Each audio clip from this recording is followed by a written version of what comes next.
Set up muna tayo ng ano, pamain natin. Pamain natin ay putiko ang lagayan. Pero ang laman niya, siyempre manok. Yun. Isa lang kinuha ko kasi malit lang naman yung sima ko, hindi naman magsesa na yan. Hindi magsesa pain yan kasi malilit lang.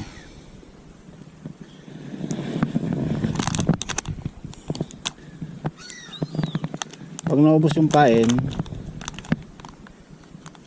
uwi na.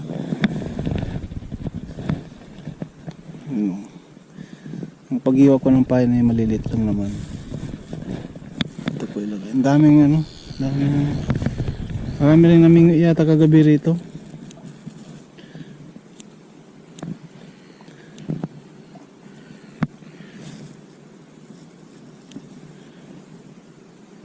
Ang target natin ngayon na isda ay yung ano, yung tawag dito ay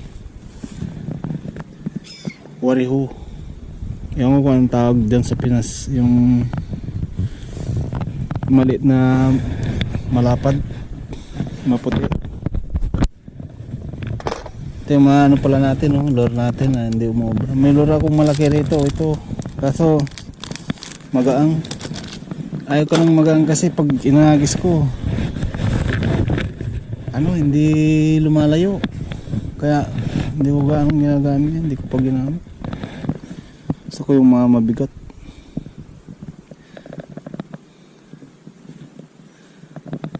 Ito lang pagpain, maliit lang.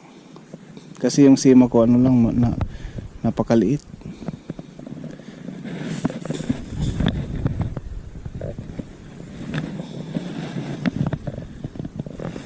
Pang ano lang talaga, maliit na isda. Pero pag ito yung ginamit ko, bilis makahuli nito eh. Kaya sa yung nahuli niyang isda, yung tinatawag namin dito eh, ano, mulmul, yung parrot fish. Hindi naman ano yan, masarap. Kaya dasan pag ano nang nahuli ko, ano ko na lang, binabalik ko na lang.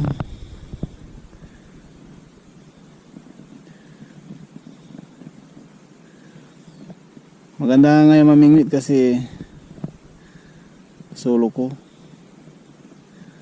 walang kaagaw sa isda. Yun, try na natin ilaglag. Ilalaglag ko lang to guys, hindi ko na ihagis kasi mabigat.